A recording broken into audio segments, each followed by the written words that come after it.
আমি কত অসহায় বা আমার সাথে এত খারাপ জিনিস কিভাবে হলো।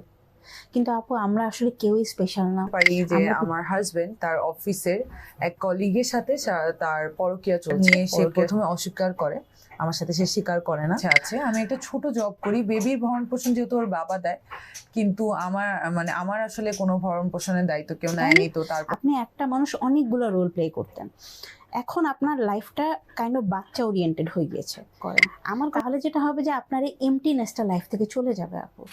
হ্যাঁ। আর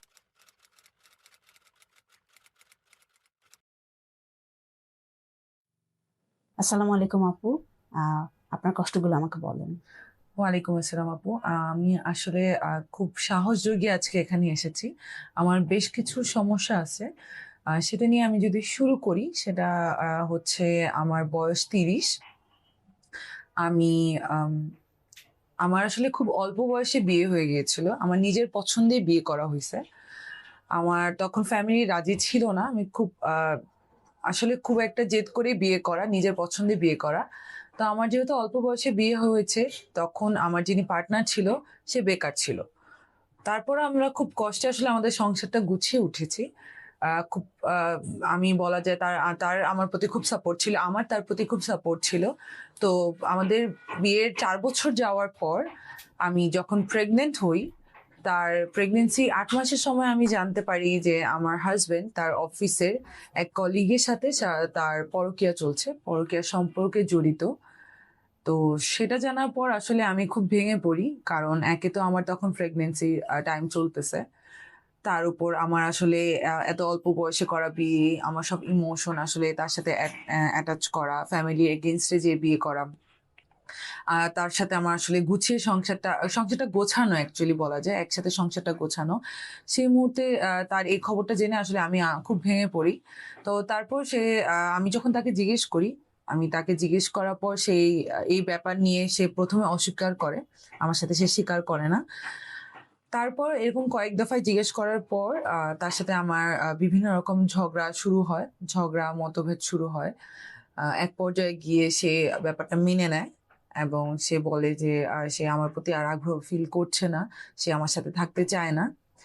তারপর এর মধ্য দিয়ে আসলে আমার বেবিটা হয়ে যায়। বেবি ডেলিভারি হওয়ার পরও আমাদের আসলে এই ঝগড়াটা কন্টিনিউয়াস চলতে থাকে।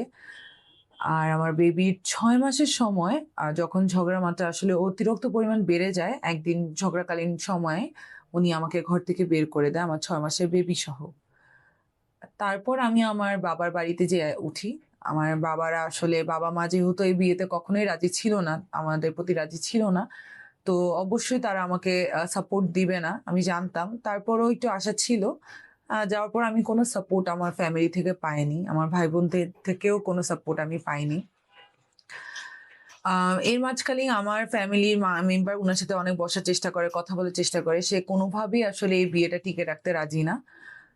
তারপর আমাদের ২ বছর পরেই আমার বেবির যখন ২ বছর, তখনই আসলে ডিভোর্সটা হয়ে যায়। অফিসিয়ালি আমাদের ডিভোর্স হয়ে যায়। এর আগে থেকেই আমরা সেপারেটেড ছিলাম। তো তারপর আমার বেবির যখন ২.৫ বছর অ স্টার্ট হলো, তখন থেকে উনি আসলে বেবির ভরণ-পোষণ দেওয়া স্টার্ট করেছে। জি। আম উনি এরপর বিয়ে করেছে। বিয়ে করার পর উনি আমার সাথে আর কোন রকম তো যোগাযোগ এর আগে থেকেই নেই। কিন্তু বিয়ে করার পর উনি আমার বেবিটাকে মাঝে, মাঝে নিয়ে যায়। আম উনি পিক করে, উনি এসে ড্রপ করে দিয়ে যায়। তো সেই সময় আমার সাথে উনার একটা দেখা হয় বা না চাইতেই দেখাটা হয় অ্যাকচুয়ালি। কিন্তু উনাকে দেখলে আমার প্রচন্ড ঘৃণা অনুভূত হয়। আমার খুবই খারাপ লাগে। আমার পূর্বের কথাগুলো সব মনে পড়ে আসে। মানে কিভাবে আমার সাজানো সংসারটা আসলে উনার ভুলের কারণে ভেঙে গিয়েছে। আর তার করা বাজে ব্যবহারগুলো আমার মনে পড়ে। তো এই ব্যাপারটা আমার আসলে ডিল করতে খুব কষ্ট হচ্ছে। তো এই ব্যাপার নিয়ে আসলে আমি খুব চিন্তিত। এখন আমার বেবির ৬ বছর হয়েছে। সে প্রায়ই তার স্টেপ মম যিনি, তার বাসায় যায়। তার বাবা এসে তাকে নিয়ে যায়। তো এসে আমার বাচ্চা তো আসলে ছোট। সে তো বাবা বলেই যায় এবং ওখানে গিয়েও সে আদর পায় তার কথা মোতাবেক। আসার পর সে তার স্টেপ মমের প্রশংসা করে আমার বেবি। তো ও যখন আসলে ওনার প্রশংসাটা করে, আমি যদিও কখনো সরাসরি দেখি নেই আমার হাজব্যান্ডের সেকেন্ড ওয়াইফকে, বাট এসে যখন আমার ছেলে ভালো ব্যাপারগুলো বলে, আমার আসলে ওই জিনিসগুলো মেনে নিতে অনেক কষ্ট হয়, আমার খুবই হিংসা হয়, খুবই বিরক্ত লাগে, আমি এই ব্যাপারগুলো একদমই সহ্য করতে পারতেছি না। তো এই সিচুয়েশন গুলো আসলে আমি কিভাবে হ্যান্ডেল করবো আমি একদমই বুঝে উঠতে পারতেছি না। এই এমনি কারণে আমার কাস্টাডি কে পেয়েছে বাচ্চা? বাচ্চা আপাতত আমার কাছেই আছে, বাচ্চার কাস্টাডিও আমার কাছে আছে। কিন্তু উনি নেওয়া আসা করে, কোর্ট আসলে উনাকে অ্যাপ্রুভ করেছে দেখা করার জন্য বা নিয়ে যাওয়ার জন্য। তো আপাতত বেবি আমার কাছে আছে। আমি একটা ছোট জব করি, বেবির ভরণ পোষণ যেহেতু ওর বাবা দেয়, কিন্তু আমার আসলে কোনো ভরণ পোষণের দায়িত্ব কেউ নেয়নি। তো তারপরে আর কি আমার ছোট একটা চাকরিতে যাওয়া, খুবই অল্প বেতনে। তো আমার আর কি ওইটা দিয়ে খুব চলতে কষ্ট হয়। আমার বাবা মারও তেমন কোনো আর্থিকভাবে সাপোর্ট নেই, ভাই বোনদেরও। আমি তাদের কাছে আছি, কিন্তু আসলে মানসিকভাবে তারা আমাকে কোনোভাবেই সাপোর্ট দেয় না। বিভিন্ন ফ্যামিলি, আত্মীয় স্বজন তাদের সাপোর্ট, বন্ধু ফ্যামিলি বান্ধব? ফ্যামিলি আত্মীয় স্বজন আমি আসলে তেমন কারোই সাপোর্ট পাই না। আমি যখন তাদের সাথে কথা বলা হয় বা কখনো দেখা হয়, আমার আসলে মনের অজান্তেই ডিসকাশনের মিডলে আমার ব্যাপারগুলো চলে আসে, আমার দুঃখের কথাগুলো চলে আসে। বা আমি কখনো বিপদে পড়লে কারো কাছে আর্থিকভাবে সাহায্য চেয়েছি, তো ওই ব্যাপারগুলো নিয়ে আত্মীয় স্বজন আমার উপর একটু বিরক্ত, বন্ধু বান্ধবরাও একই রকম বিরক্ত। তো ওরা আসলে আস্তে আস্তে আমার কাছ থেকে সরে গিয়েছে কেমন আমার মনে হচ্ছে, এবং তাদের আসলে অনেক ভালো লাইফ স্টাইলটা দেখে আমারও একটু কষ্ট হয়। তো আমিও অ্যাকচুয়ালি দূরত্বটা বজায় রেখেছি। তো এইভাবে আর কি চলছি, এই জিনিসটা নিয়ে আমার ডিল করতে অনেক সমস্যা হয়, এই জন্যই আর কি আজকে আসা। বুঝতে পেরেছি। প্রথমত আপা, আপনাকে আমি ধন্যবাদ দিব, কারণ হচ্ছে যে আপনি একটা ব্যাটল ফিল্ডে ফাইট করছেন। আপনি হচ্ছে যুদ্ধটা ফেলে চলে যাননি, পালিয়ে যাননি। আপনি একটা খুব কঠিন একটা যুদ্ধ আপনি মুখোমুখি হয়ে আছেন, এবং প্রায় অনেক বছর ধরে যুদ্ধটা আপনি লড়ে যাচ্ছেন। আপনার খুব কম বয়সে বিয়ে, তাও ওভাবে খুব একটা বাবা মার মত ছিল না, সেই বিয়েতে আবার ডিভোর্স, একটা পরকীয়ার কষ্ট, আপনার বাচ্চাকে নিয়ে এই যে একটা টানা হেঁচড়া, এবং আপনার এক্সের প্রতি আপনার মনে অনেক কষ্ট বা ঘৃণা থাকা সত্ত্বেও প্রতিনিয়ত তার মুখোমুখি আপনার হতে হয় আপনার বাচ্চার জন্য। মানে আপনার কষ্টগুলো আসলে মানে রিয়েল লাইফ, মানে লাইফ প্রবলেম যেগুলো আমরা বলি সেগুলো। মানে আপনাকে আমি কোনো মিথ্যা সান্ত্বনা বা আছে না যে সব ঠিক আছে, অল ইজ ওয়েল, এগুলো বলে আসলে আপনার জিনিসগুলো সমাধান হয় না। আপনার কষ্টগুলো রিয়েল। তো আমি অবশ্যই আপনাকে ধন্যবাদ দিব যে আপনি এতদিন ধরে এই ফাইটটা করে যাচ্ছেন, স্ট্রাগলটা করে যাচ্ছেন। আপনি অনেক ব্রেভ। এটা হলো প্রথম কথা আপু। দ্বিতীয় কথা হচ্ছে কি আপু, আমার কাছে মনে হয় আপনার কথা শুনে, যেহেতু আপনার ডিভোর্সের প্রায় বেশ কয়েক বছর হয়ে গিয়েছে, লম্বা সময় ধরে একটা ফাইট করছেন। আপনার বাচ্চার যখন বয়স হচ্ছে 2 বছর, তখন আপনাদের হচ্ছে ডিভোর্স হয়ে যায়, মানে 4 বছর কিন্তু হয়ে গেছে আপনার ডিভোর্সে। তো এই যে এত লম্বা সময় ধরে আপনি হচ্ছে জিনিসটা মনের ভিতর রেখে দিয়েছেন, তার মানে হচ্ছে আপনি এখনো জিনিসটা একসেপ্টেন্সে আসতে পারেননি আপু, যে আপনার সাথে জিনিসটা হয়ে গিয়েছে। দেখেন, ডিভোর্স আপু একটা জিনিস, একটা ট্রমা, এ ব্যাপারে কোনো সন্দেহ নেই। এবং এটা একটা অ্যাক্সিডেন্ট। কেউ তো কোনোদিন ডিভোর্স দিব এটা ভেবে বিয়ে করে না, তাই না আপু? তো মানুষের লাইফে বিভিন্ন রকম, যেমন অ্যাক্সিডেন্ট হয়, রোড অ্যাক্সিডেন্ট হয়, তার কাছের মানুষ হারিয়ে ফেলে, সেরকম আপনি একটা কাছের মানুষকে হারিয়ে ফেলেছেন। এই জিনিসটা একটু অ্যাকসেপ্ট করে নেওয়ার চেষ্টা করেন। শুধু মানে ব্যাপারটা যদি একটা মানুষকে হারানোর হতো তাহলে হয়তো আপনার কষ্টটা কম হতো। সমস্যা হচ্ছে ডিভোর্সের সাথে যে একটা সামাজিক স্টিগমা আসে, এই যে আপনি এখন একা হয়ে গেছেন, ওরকম ফ্যামিলির সাপোর্টটা পাচ্ছেন না, আত্মীয় স্বজনের সাপোর্ট পাচ্ছেন না, কখনো কখনো হয়তো কিছু হিউমিলিয়েশনের শিকার হচ্ছেন, হয়তো আপনি কষ্টটা শেয়ার করার মানুষও পাচ্ছেন না, বরং তারা হচ্ছে আপনার থেকে আরো দূরে সরে যাচ্ছে আপনি কষ্ট শেয়ার করতে গেলে। তো এই যে জিনিসগুলো হচ্ছে, এটা আপনার লাইফের বাস্তবতা। এটা প্রথমে আপনাকে মেনে নিতে হবে আপু। কেন এটা মেনে নিতে হবে আমি বলি। আপনার যে ব্যাপারটা হচ্ছে, মানে আপনার মন খারাপ নিয়ে মন খারাপ হচ্ছে, বুঝতে পারছেন? যে আপনার ডিভোর্স হয়েছে, আপনার মন খারাপ, স্বাভাবিক, কিন্তু এই মন খারাপ নিয়ে আপনার মন খারাপ হচ্ছে যে আমি কত কষ্টে আছি, আমি কত অসহায়, বা আমার সাথে এত খারাপ জিনিস কিভাবে হলো। কিন্তু আপু, আমরা আসলে কেউই স্পেশাল না। আমরা পৃথিবীতে প্রত্যেকটা মানুষের সাথে কিছু না কিছু ব্যাটেল আমরা ফাইট করছি। আপনার লাইফের ব্যাটেলটা হচ্ছে ডিভোর্স। আপু আমার মনে হয় কি যে আসলে আমার এত সাজানো গোছানো সংসার, সেটা আসলে কেউ একজন কেড়ে নিয়েছে।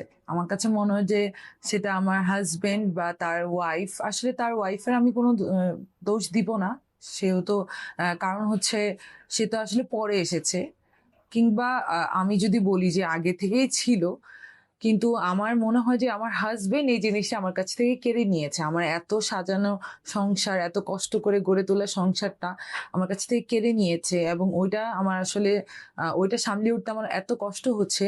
সে যেহেতু এখন অনেক ভালো আছে এবং আমার বাচ্চা যাওয়া আসা করতেছে, তার স্টেপ মমের সাথে দেখা করতেছে অ্যান্ড উনিও খুব ভালোবাসে হুম। আমার বাচ্চাকে বা আদর করে। তো আমার শুধু ভয় থাকে যে আমার বাচ্চাকেও না ছিনিয়ে নিয়ে যায়। তাহলে আসলে আমার তো বেঁচে থাকার কোনো আশাই থাকবে না। কারণ আমার তো কিছুই নেই আমার বাচ্চাটা ছাড়া। বুঝতে পেরেছি আপু। যেটা বলছিলাম যে আপনি যেটা বললেন যে আপনার সাজানো সংসারটা ছিল সেটা তছনছ হয়ে গেল বা ওই আপনার হাসব্যান্ড জিনিসটাকে নষ্ট করে দিল। আপা এটাই লাইফের বাস্তবতা যে লাইফটা আনফেয়ার এবং আমাদের প্রত্যেকের সাথে এরকম কিছু না কিছু জিনিস হয় যেটা আমাদের সাথে ফেয়ার না। কারণ আপনি তো এখানে কোনো অন্যায় করেননি। কিন্তু আপনার সাথে অন্যায়টা হয়ে গিয়েছে, তাই না? তো এটাই হচ্ছে জীবনের একটা রূপ। যেমন সূর্য পূর্ব দিকে উঠে পশ্চিমে অস্ত যায় সেরকমই জীবনের একটা বাস্তবতা হলো যে জীবনটা আনফেয়ার। এবং আরেকটা জিনিস যেটা আপনি বললেন যে আপনার সবসময় আপনার বাচ্চাকে নিয়ে একটা ভয় কাজ করে বা বাচ্চা ওখানে হচ্ছে তার স্টেপ মম হয়তো বা তার মানে তাকে একটু ভালো কিছু সময় দেয়, আদর করে। এটাতে আপনার খারাপ লাগে। আমি বুঝতে পারছি আপনার খারাপ লাগাটা মানে কি বলবো খুবই নরমাল। কিন্তু আপু এটাকে আপনি একটু পজিটিভ ভাবে দেখতে পারেন কিনা যে ধরেন এই মানুষটা যদি ভালো না হয় খারাপও তো হতে পারতো। হয়তোবা আপনার বাচ্চার ভিতরে আরো টক্সিসিটি ঢুকিয়ে দিতে পারতো। বরং আপনার বাচ্চাটা ওখানে একটা হ্যাপি মানে সিচুয়েশন পাচ্ছে, আপনার এখানেও সে হ্যাপি থাকছে। হয়তোবা এই যে তার স্টেপ মমের সাথে ভালো সম্পর্ক, এটা হয়তোবা আপনি মানে নেগেটিভলি চিন্তা করলে নেগেটিভলি অবশ্যই চিন্তা করতে পারেন। আপনার ইনসিকিউরিটির জায়গাটা ঠিক আছে। কিন্তু আমি বলতে চাচ্ছি হয়তো এটাকে একটা পজিটিভ পয়েন্ট অফ ভিউ থেকেও দেখা যায় যে বাচ্চাটাকে উনি সুন্দর করে যত্ন করছে। অন্তত কোনো কষ্ট দিচ্ছে না, তাই না? কারণ যেহেতু আপনার হাসব্যান্ড ওর বাবুর লাইফে থাকবে, সো ওই ওয়াইফও কিন্তু স্টেপ মমটাও থাকবে। সো এটা কি বেটার না যে উনি হচ্ছে ওনার সাথে একটু ভালো বিহেভ করছে? জি আপু, আ আপনি যেটা বলেছেন আমি সেটা অ্যাকনলেজ করছি। বাট আমার কথাটা হচ্ছে যে আমার ভয়টা এটাই থাকে যে কখনো না নেগেটিভ কিছু বলে দেয় আমার বাচ্চাকে আমার বিরুদ্ধে। যে আমার ছোট বাচ্চাটা যেন আমার বিপরীতে চলে না যায়। সে যেন না মনে করে যে আলাদা তার বাবা-মার আলাদা হওয়ার পিছের দায়ীটা আমি ছিলাম। আমার এই ভয় থাকে এবং সেই কারণে আমি রাত ধরে ঘুমাতে পারি না। আমি বলেছিলাম আমি একটা জব করছি, বাট আমি যেহেতু আ ঘুমাতে পারছি না, আমার যেহেতু মেন্টালি আমি ঠিক থাকতে পারছি না। আমার শুধু দুশ্চিন্তা হচ্ছে। এটা নিয়ে বারবার চিন্তা আসে। যেমন ও যখন ওর বাবার কাছে থাকে আমার মা আমার ধ্যান পুরোই ওর কাছে থাকে। মনে হয় যে ও এখন কি করছে? ওকে খাওয়াচ্ছে কিনা? ওকে টাইম মতো টেক কেয়ার করতেছে কিনা? ওকে কিছু বলল কিনা আমার ব্যাপারে? হুম। ও তো ছোট মানুষ। এখন তো ও এসে আমাকে এটা শেয়ারও করতে পারবে না। আমার এই ভয়টা থাকে। এবং সেই কারণে আমি আসলে শারীরিকভাবে অনেক দুর্বল হয়ে পড়েছি। আমি কোনোভাবেই আসলে এই সিচুয়েশনটা ট্যাকেল দিতে পারছি না আমি। বুঝতে পেরেছি আপু। আ আপনি আপনার বাচ্চার ব্যাপারে অবশ্যই কেয়ার করবেন। I understand। কিন্তু আমার মনে হয় কি আপু মানে ধরেন আপনার বাচ্চা হওয়ার আগেও তো আপনি একটা মানুষ ছিলেন, তাই না? আপনার লাইফে কিন্তু অনেকগুলা অ্যাসপেক্ট ছিল। আপনি হয়তো স্টুডেন্ট ছিলেন, কারো মেয়ে ছিলেন, কারো বোন ছিলেন, কারো ফ্রেন্ড ছিলেন, তাই না? আপনি একটা মানুষ অনেকগুলা রোল প্লে করতেন। এখন আপনার লাইফটা কাইন্ড অফ বাচ্চা ওরিয়েন্টেড হয়ে গিয়েছে। আমার কথা হচ্ছে কি আপু আপনার বাচ্চা যখন আপনার সাথে থাকে, আপনি ওর জন্য ওর সাথে কিছু সুন্দর মেমোরি তৈরি করেন। ওর সাথে হয়তোবা একসাথে কোথাও ঘুরতে যেতে পারেন, খেতে যেতে পারেন। তারপর ওর সাথে হয়তো একসাথে কোনো খেলাধুলা করতে পারেন। ওর সাথে হয়তো একসাথে একটু ছবি আঁকাআঁকি করতে পারেন। ওর মনে কিছু সুন্দর মেমোরিজ তৈরি করতে পারেন। কিন্তু যখন ও থাকবে না, আপনার জীবনটা যেন এরকম না হয়ে যায় যে আপনার বাচ্চাকে ঘিরেই আপনার পুরো জীবন। তাহলে হবে কি আপনি মেন্টালি ভালো থাকবেন না। আমি যেটা বলব এখানে আপনার সেলফ কেয়ারটা খুব বেশি জরুরি এবং সেলফ কেয়ারটা এভাবে যে আপনার লাইফে আরো কিছু অ্যাসপেক্ট তৈরি করেন যে অ্যাসপেক্ট গুলো আপনাকে ভালো লাগা দেয়, আপনাকে ভালো রাখে। যেমন হতে পারে কি আপনি নিয়মিত কোনো একটা শরীর চর্চা করতে পারেন। মানে ০.৫ ঘন্টা হাঁটতে পারেন, জিমে যেতে পারেন, অ্যারোবিক্স, ইয়োগা এরকম কোনো কিছুতে ঢুকতে পারেন। এছাড়া কি করতে পারেন? আপনি হয়তোবা হচ্ছে নতুন করে আপনার বই পড়ার একটা অভ্যাস গড়ে তুলতে পারেন। সেটা হতে পারে fiction, non fiction. Non fiction পড়তে পারেন যে সেলফ ডেভেলপমেন্ট নিয়ে যে কিভাবে নিজেকে মানে ভেঙে যাওয়ার পর আবার গড়ে তুলতে হয় সেগুলো নিয়ে। এছাড়া হতে পারে যে আপনি আপনার আগের হয়তো কোনো শখ ছিল সেটা হতে পারে ছবি আঁকা, সেটা হতে পারে ফটোগ্রাফি, সেটা হতে পারে হয়তোবা বাগান করা। যেকোনো কিছু যেটা আপনার শখ ছিল, যেটা একটা সময় আপনাকে আনন্দ দিত। সেই জিনিসটা আপনি জিনিসটাকে এভাবে দেখেন যে যখন আপনার বাচ্চাটা নেই, আপনি ওই শখটাকে নার্চার করেন। তাহলে যেটা হবে যে আপনার এই এম্পটিনেস টা লাইফ থেকে চলে যাবে আপু। হ্যাঁ, আর আরেকটা ব্যাপার কি দেখেন, আমি বুঝতে পারছি যে আপনার ভয় লাগছে আপনার বাচ্চাকে নিয়ে যাবে। কিন্তু আপু ব্যাপারটা হচ্ছে যে বাংলাদেশে তো একটা লিগ্যাল সিস্টেম আছে এবং হচ্ছে যে আপনি যেহেতু মা, একটা সার্টেন এজ পর্যন্ত কিন্তু বাচ্চা মানে আপনার কাছেই মানে ইনশাল্লাহ থাকবে, এবং যদি কোনো আপনি ভয় পান এটা নিয়ে, আপনি হয়তো একটা লিগ্যাল কনসালটেশন নিতে পারেন। কিন্তু যেহেতু আপনার হাজবেন্ড এখন পর্যন্ত এই ব্যাপারে সিভিল আছে, মানে কোনো রকম কোনো অভদ্রতা করেনি, অসভ্যতা করেনি, আমার মনে হয় শুধু শুধু এই ভয়টা আপনাকে অকারণে মানসিক কষ্ট দিচ্ছে আপু। এবং আপনার কষ্টটা কিন্তু মানে আপনার এই ভয়টাও ইনভ্যালিড না, কারণ যেহেতু আপনার হাজবেন্ড আপনাকে একটা কষ্ট দিয়েছে। কিন্তু আমার কথা হচ্ছে কি আপু, এই একটা কষ্টকে দিয়ে আপনি আপনার পুরো লাইফের প্রত্যেকটা জিনিসকে যদি ওই রং দিয়ে দেখেন, তাহলে কিন্তু আপনি কোনো কিছুকে সেটার প্রকৃত রূপে দেখতে পারবেন না। যেমন আপনি এই সিচুয়েশনটাকে এভাবেই দেখছেন যে ওর সৎ মা ওর সাথে ভালো আচরণ করছে, হয়তো ওকে নিয়ে যাবে, আবার হয়তো আপনি একটা জিনিস হারিয়ে ফেলবেন। কিন্তু আপনি জিনিসটাকে এইভাবে না দেখে পজিটিভ ওয়েতে দেখলে হয়তো জিনিসটা আপনার জন্য ভালো হয়। আর দেখেন, আপনি বলেছেন আপনার রিলেটিভরা, আপনার কাছের মানুষরা হয়তো বা আপনাকে ওরকম সময় দেয় না বা আপনাকে কেয়ার করে না।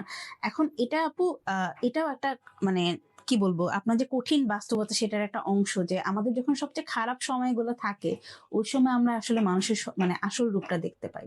আপনার ক্ষেত্রে যেটা হয়েছে যে ওদের আসল রূপটা আপনি দেখতে পাচ্ছেন অনেকে। তো ধরেন আপনি ধরেন 10টা মানুষের মধ্যে যদি একটা মানুষও থাকে যে আপনার কষ্টগুলো অন্তত একটু শুনে, তাকে একদিন একটু থ্যাংক ইউ দেন, তাকে হয়তো বা একটা ছোট্ট একটা উপহার দিলেন, একটা চকলেট গিফট করলেন যে থ্যাংক ইউ, তুই যে আমাকে এতদিন সাপোর্টটা দিয়েছিস সেই জন্য, হয়তো বা এই অ্যাপ্রিসিয়েশন পেলে সে আবার আপনার প্রতি একটু সফট হবে এবং আপনার সাথে একটা কাইন্ডনেস শো করবে। অনেক সময় হয় কি, আমরা আপু নিজের দুঃখের একটা বাবলে আটকে গিয়ে আমরা আর পৃথিবীর আর কোনো কিছু দেখতে পাই না, এবং আমাদের মনে হয় আমরাই অসহায় এবং শুধু আমাদের সাথে খারাপ হচ্ছে। হতে পারে, এরকমও হতে পারে আপা, জাস্ট একটা পয়েন্ট অফ ভিউ আপনাকে বলছি, যে যে ফ্রেন্ডটা হয়তো আপনার ফোনটা রেসপন্ড করছে না, তার হয়তো নিজের লাইফে কিছু স্ট্রাগল যাচ্ছে, তাই না? তো আমি আপনার স্ট্রাগলটা রিয়েল, আপনার কষ্টটা রিয়েল, কিন্তু আপনার কষ্টটাই আপনাকে আপনার পুরো লাইফ বানিয়ে ফেলেন না আপু। এটাকে লাইফের একটা অংশ হিসেবে মেনে নিয়ে লাইফে সামনে এগিয়ে যান। আরেকটা ব্যাপার যেটা বলবো, যেহেতু আপনি এখন সিঙ্গেল আছেন, আপনার যেহেতু মানে আপনার ওরকম সাপোর্ট দেওয়ার কোনো পার্টনার বা আপনার ফ্যামিলি অতটা সাপোর্টিভ না, আমি যেটা বলবো যে আপনি নিজের স্কিলগুলো আরো ডেভেলপ করেন যাতে আপনি আরো বেটার জব পেতে পারেন। যেটা হয় যে আমরা শুধু ডিগ্রির উপরে নির্ভরশীল হই, কিন্তু আমি মানে এই ডিগ্রির চেয়ে আপনার সফট স্কিলগুলো, মানে আপনার কমিউনিকেশন স্কিল, আপনার হচ্ছে কি বলবো স্পোকেন ইংলিশের স্কিল, কম্পিউটার স্কিল, এই মানে খুব ছোটখাটো কিছু জিনিস আপনি যদি কাজ করেন, হয়তো এই জিনিসগুলো আপনার হচ্ছে পরবর্তীতে আরো বেটার জব অপরচুনিটির দিকে নিয়ে যেতে পারে। বা যেই জিনিসে আপনি ক্যারিয়ার করতে আগ্রহী সেই রিলেটেড অনেক কোর্স কিন্তু এখন করার সুযোগ আছে। সেরকম কোনো কিছু দিয়ে ছোট ছোট খাটো করে আপনি করা শুরু করেন, যাতে করে আপনার ইনকামটা বাড়ে, তখন আপনার একটা সিকিউরিটির একটা জায়গা তৈরি হবে। আর এমনি বিয়ের ব্যাপারে কি ভাবছেন?